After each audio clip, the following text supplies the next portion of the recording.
My wife said, "You're not fun anymore. I want a trial separation." I said, "Done." Then I began the methodical process of separating our lives. Weeks later, her new life crashed down in panic.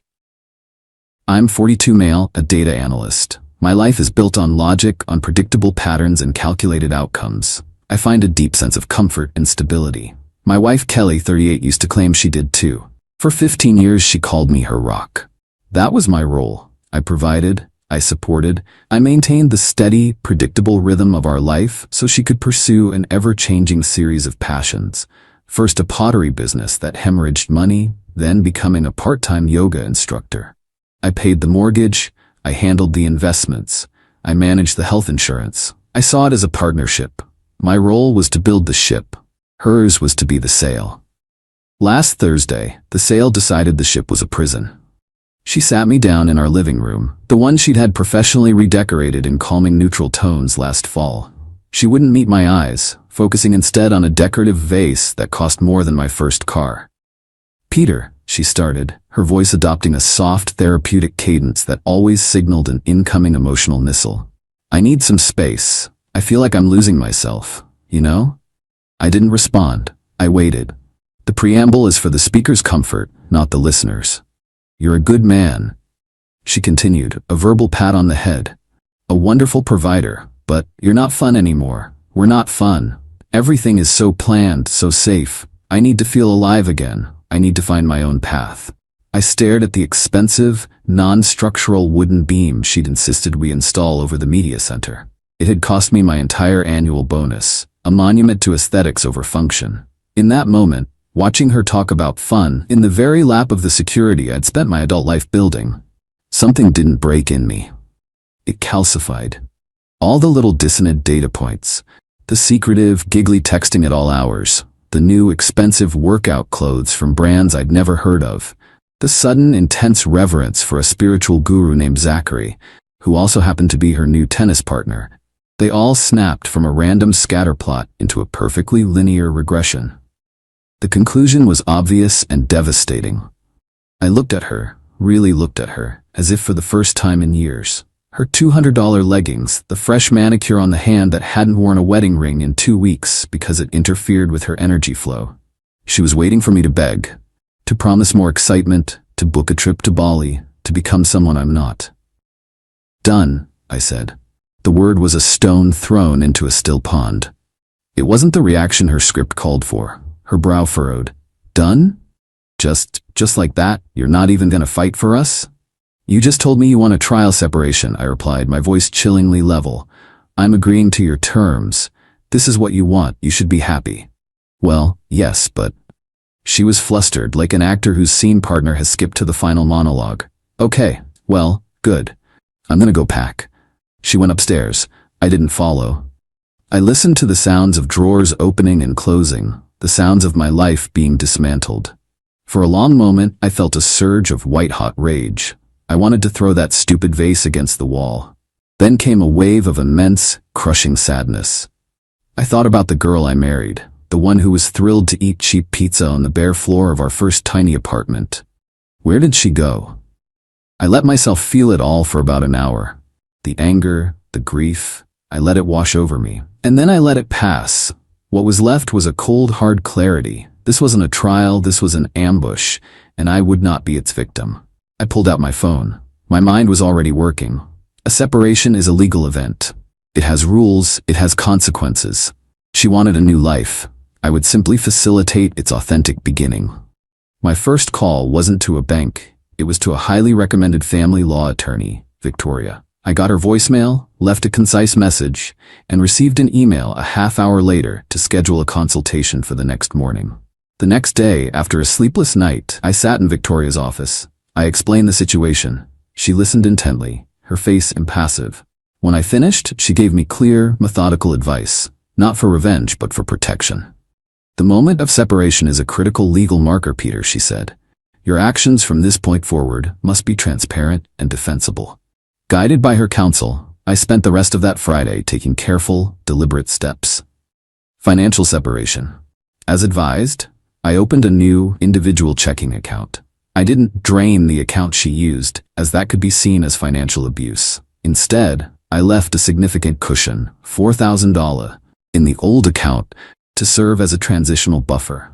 I then transferred the remainder of the funds, my savings from my salary, to my new secure account. I updated my direct deposit with HR to route all future paychecks to this new account. I documented the exact time and date of the transfer, noting it was post-separation. Credit disentanglement. I am the primary holder on our main credit card. Qley was a supplementary user. I called the company, informed them of our legal separation, and had her card immediately deactivated. I assumed responsibility for the full outstanding balance, nearly $8,000. It was a clean, legal amputation. The benefits time bomb. I logged into my employer's HR portal. I updated my marital status to legally separated. This triggered the qualifying life event. The system confirmed the change and informed me that spousal benefits for Qley would be terminated, effective the last day of the current month. It was June 15th. She had 15 days of coverage left. A notification regarding COBRA continuation coverage, the system noted, would be mailed to our home address within 10 business days. This was the most critical step. Her prescription for Maxalt, for her chronic migraines, costs over $600 a month out of pocket. Qley came by Saturday to pick up more of her things. She was breezy, acting as if this was all a grand adventure. "Hope you're not too lonely rattling around in this big old house," she said with a pitying smile. "I'm managing," I said. "By the way, I've started the formal process. Just wanted you to know." "Process? What process?" she asked, distracted, looking at her phone. "The separation," I said. "Legal stuff. Lawyers? You'll probably want to talk to one." She just laughed. "Oh, Peter, so dramatic. It's a trial. We'll talk in a few weeks." She had no idea. She thought the rock would just sit here, waiting patiently while she went exploring. She was wrong. Update 1. It took about 5 days for the first tremors to hit her new reality. The trigger was, as expected, the credit card. I got a text on Wednesday. "Qley, this is so weird. My card was just declined at Lululemon. The girl at the counter was so rude about it. Can you call them? I think their system is down." Me, there's no system error. I canceled your supplementary card last week. We're separated, Qley. Our finances are separate now too. You did what? Peter, I needed that outfit. How could you do that without talking to me? I did talk to you. I told you I was starting the legal process. This is part of it. You can use the debit card for now. The 3 dots on her message bubble appeared and disappeared for a long time. She was likely checking the balance of the old account. The $4,000 buffer seems to have kept her from immediate panic, but the message was clear. The endless river of cash had been dammed. The main event, the full-blown earthquake, happened this morning. My doorbell rang at 9 a.m. on Saturday. It was Qley, and she brought her mother, Joyce, for reinforcement. Joyce is a woman who believes Qley's whims are divine proclamations, and my purpose on earth is to fund them. Peter, I demand you explain this, Joyce commanded as she marched into my foyer. Qley stood behind her, arms crossed, radiating self-righteous fury. You canceled her credit card. Are you trying to humiliate her? I'm establishing financial boundaries, which is standard procedure in a legal separation, I said calmly. Qley finally exploded. Standard procedure? This isn't a business merger. This is my life. You're trying to control me, to punish me for wanting more than this boring, predictable life. I'm not punishing you, I said, my voice flat. I'm giving you exactly what you asked for. You wanted a different life. You wanted to be on your own path. I am simply letting you experience the full reality of that choice. The predictable life you find so boring also happened to pay for everything. I let that hang in the air for a moment before delivering the final, crucial piece of information. And since we're discussing logistics, I continued, looking directly at Qley, I need to formally notify you of something. I informed my employer of our separation. As a result, your eligibility for my health, dental, and vision insurance will terminate at the end of this month. That's 10 days from now. You'll receive a COBRA packet in the mail that explains how you can continue the coverage at your own expense. The color drained from Qley's face. Joyce just looked confused. What does that mean? Joyce asked. Qley answered, her voice a strangled whisper. My migraine prescription, Peter, they told me it's over $600 a month without your insurance. That's correct, I confirmed. So you'll need to budget for that. The Cobra premium for the full plan will likely be around $900 a month. Joyce gasped. That's monstrous. You can't do that to her. She has a medical condition. She's a 38-year-old adult who has chosen to separate from the husband who provided her insurance, I stated, refusing to be drawn into hysterics. This is a natural consequence. She wanted to find her own way. This is wayfinding 101. This isn't you, Peter. You're being cruel, Qley cried, tears of rage and panic welling in her eyes. I'm going to call a lawyer. You'll be hearing from them. I would expect nothing less, I said. I've already retained counsel myself. Her name is Victoria. The fact that I already had a lawyer, that I was 2 steps ahead of her, seemed to stun her more than anything else. She stared at me, her mind clearly reeling, trying to reconcile the predictable rock she'd left with the cold, calculating stranger standing before her. She grabbed her mother's arm and stormed out. The war has begun. Update 2. The initial skirmishes have given way to the slow, grinding machinery of the legal process. As promised, I heard from Qley's lawyer about 2 weeks after our confrontation. The letter I received was a masterpiece of creative writing. It painted me as a cruel and manipulative monster who, in a punitive rage, had maliciously cut off his emotionally fragile wife to force her into submission. It demanded I immediately reinstate all financial support, pay for her legal fees, and it outlined an outrageous demand for long-term spousal support. I forwarded it to Victoria, who was completely unfazed. It's a standard shock and awe tactic, she explained over the phone. They're loud and aggressive, hoping you'll panic and settle for a bad deal. We will respond with calm, documented facts. And we did. Our response, which took her several days to meticulously craft, was a quiet work of art. We calmly refuted every claim, not stating that I had acted responsibly, and upon legal advice to separate our finances, following Qley's abandonment of the marital home. We made it clear we would not be reinstating any funds. Then came the counteroffensive. I had taken a gamble and hired a private investigator. It wasn't cheap, and it took him 3 days of surveillance, but the results were worth every single penny. He provided a detailed report complete with time-stamped photos of Qley and Zachary entering and leaving his apartment over several nights, and a clear shot of them having a romantic breakfast on his balcony. We attached the PI's report to our response. We also attached the text message from Zachary. We formally stated that Qley had entered into an adulterous relationship, which was the true cause of the separation. But Victoria didn't stop there. She added a devastatingly effective legal motion. We filed for discovery, claiming dissipation of marital assets. We alleged that for months, Qley had been using marital funds, my income, to finance her affair. We subpoenaed her bank records, and crucially, we subpoenaed Zachary.